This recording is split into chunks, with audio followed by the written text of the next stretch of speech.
Hey guys, what's up? Today's video is the review of all of my gold inks. Just really quick before we get right into it, this is all the stuff that I'm going to be giving away at the end of this month. This video has all the rules and stuff.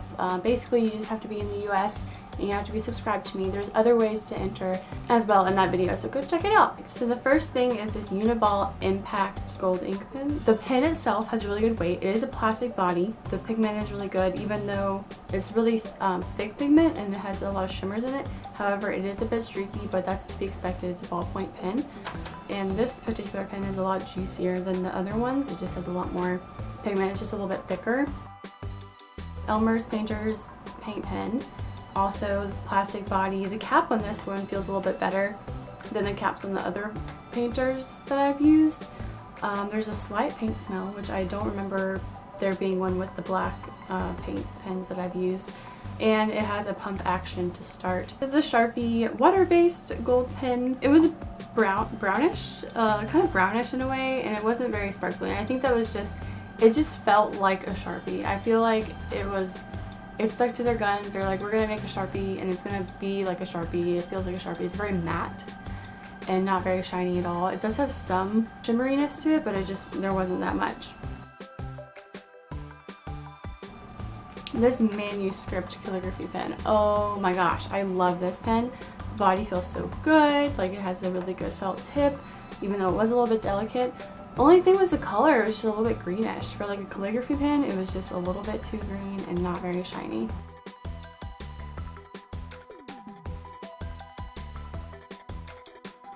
The Montana paint marker, it applies really easily, and I was kind of bummed that I got it. It was like almost empty, but I guess the thing is it's like refillable.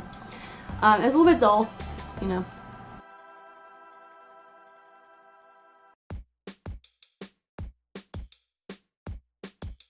The Tester's enamel paint marker. It has a metal body, and oh my goodness, I love this one. So it has a really interesting tip shape. The pump action was fairly easy to activate. It was very unexpected when the paint came out. I was just like, whoa, that's a surprise. It does dry very quickly, especially for how juicy it is. The tip though, it could have had a better tip on it. Really great color because it has like almost like a little felt tip brush on it. It just felt like it would be good for like applying to different surfaces, not just for drawing. It's not the best as a marker. It's just a little bit too thick and it does leak a little bit. Amsterdam. Once again, pump action, plastic body. What is the deal with this color? Like, this is supposed to be gold, but it's like red. It's very shiny, but it had like weird splotchinesses in that shiny. Like, it wasn't like fully like soluble. I don't know. The tip wasn't very good either. So the Deco color, I love Deco color. I love this brand. Very opaque, and it's nice that it's a metal body. It has a good pump action to start off. The tip is really good. There's a really strong smell to it, but we like Deco color.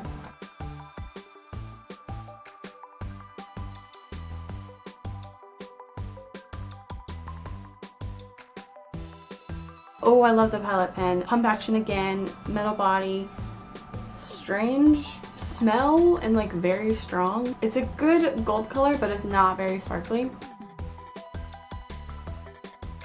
La Plume. I wish I knew how to say that better. But oh my gosh, this thing exploded. Like, it has like the tiniest little tip, and then like it just exploded. Like, I don't feel like the tip was very absorbent of the paint. It kind of just like was a vehicle to get the paint from the body to the paper, but it didn't like really absorb into the tip. Like, I don't know, it was strange. I mean, the color was good. It was really interesting. It felt very like enamel-y, but it dries really slowly. And I did like the shape of the tip. It was just that it didn't actually hold anything. This is the Zig Fui de Biori. Don't know how to say that either.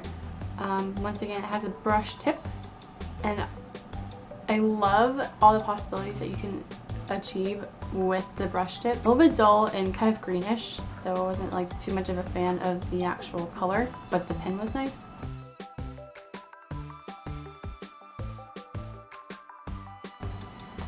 The Pip pen, oh man, the tip feels like the dollar store marker, like the shape of it, and it just, ugh, I was not impressed by that at all. The color wasn't exactly dull, but I just didn't like the color.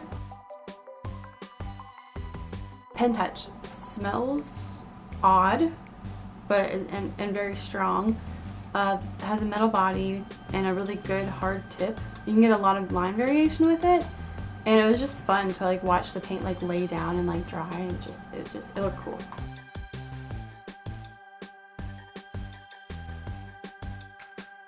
Molotow has a pump action as well, and it worked really quickly. I was happy like how fast the paint actually went into the tip. That was fun. Very juicy, fairly thick. It pilled on the paper though, like it kind of just like dug into the paper a little bit too much.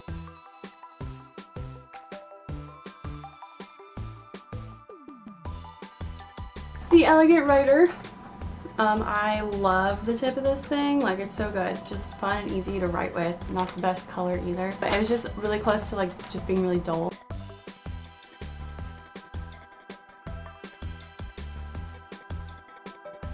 So the Krylon, these special instructions on the package in order to get the pump actually started. It smells really strong of like rubbing alcohol. The tip is really good, and it's really similar to the Testors, but it's just like better quality than the Testors enamel paint marker.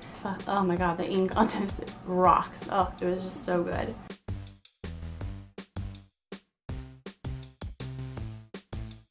The Speedball Calligraphy ink, orange, really thin, which would be good for a dip pen. It was really hard to clean fully, like it was really hard to get all of the yellow out of the brush.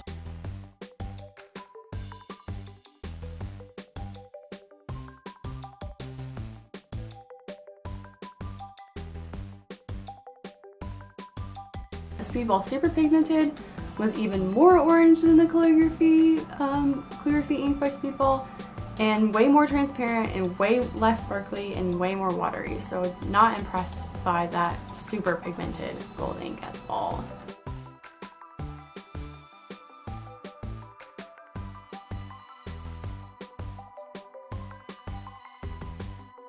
Alright, now here we go. This is the Lucas Illucolor. It's in a glass bottle, which I like. There's like these little small beads in it to like shake it because it does settle. It's not very good for like fine details because it is so viscous. Shimmers on page as it settles, just like the Winsor & Newton did. Daravin's acrylic ink. It has a little dropper too, and it's just really sticky. It had a ball to like shake everything up, but it was so thick in the bottle that it like separated, and it was like white and gold like on either side, and it has like a weird smell. Really thick on the paper, but it showed the brush strokes. This Holbein, ooh, love it. The color is a little bit bronzy, but I mean, whatever. Such good quality. There's so many possibilities with like the line weight and marks and stuff that you can make because you can mix it with water, and it's just really high quality. Like this Holbein stuff, check, love it, awesome. Winsor & Newton Designer Gouache. Yikes, does not mix very well with water. Yeah, no, didn't like that very much. It's reddish, and I guess without using water, it was okay, but what's the point in having gouache that you can't mix with water?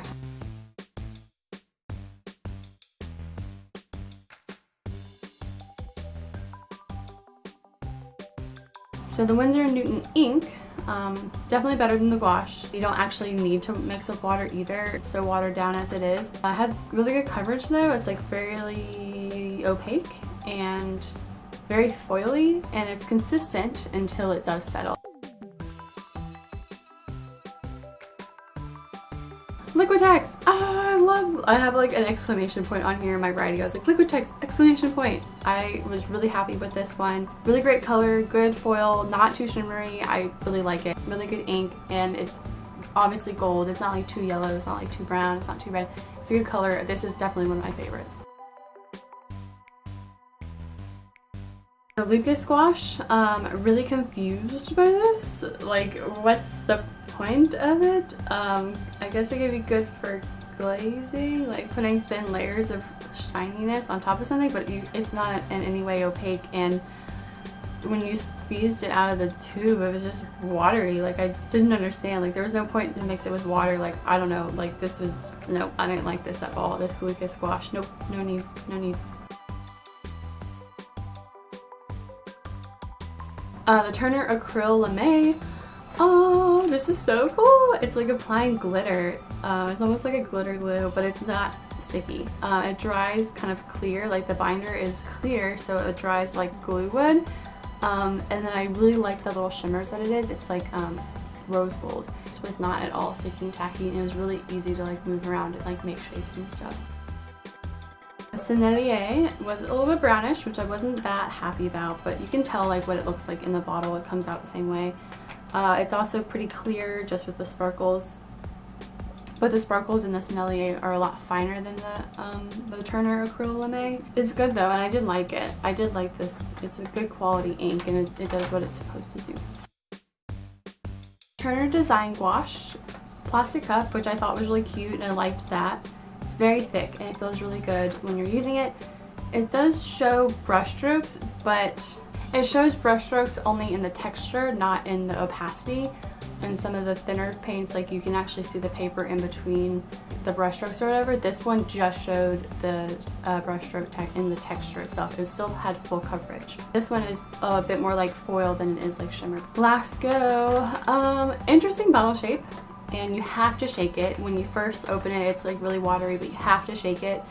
It's thick and clumpy when it's in the bottle, but then it smooths so easily with the brush, and I just like love the color.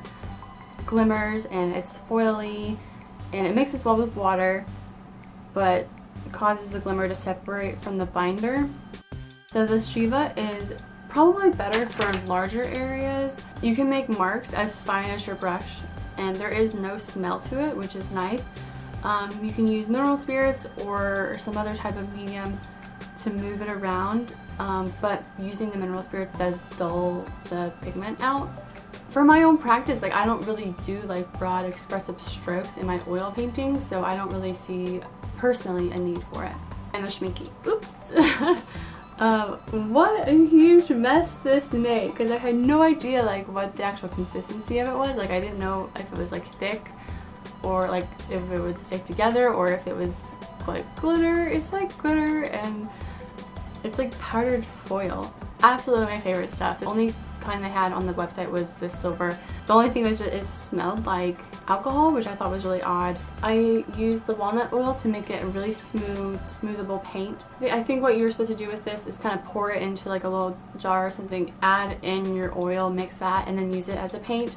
Whew, that's all of them. Oh my gosh. Some of these are better than others. Some of these are just like really low quality and there's no point in using them, but pretty much all of them are fairly good. You just have to understand what they'd be good to be used for, knowing like what their capabilities are, and like seeing how they cover, or what their opacity is, or whatever. It's going to be easier to find which one is going to work best for you, because not all people are going to use them the same way. Thank you guys so much for watching, and be sure to enter the giveaway. You have until June 30th.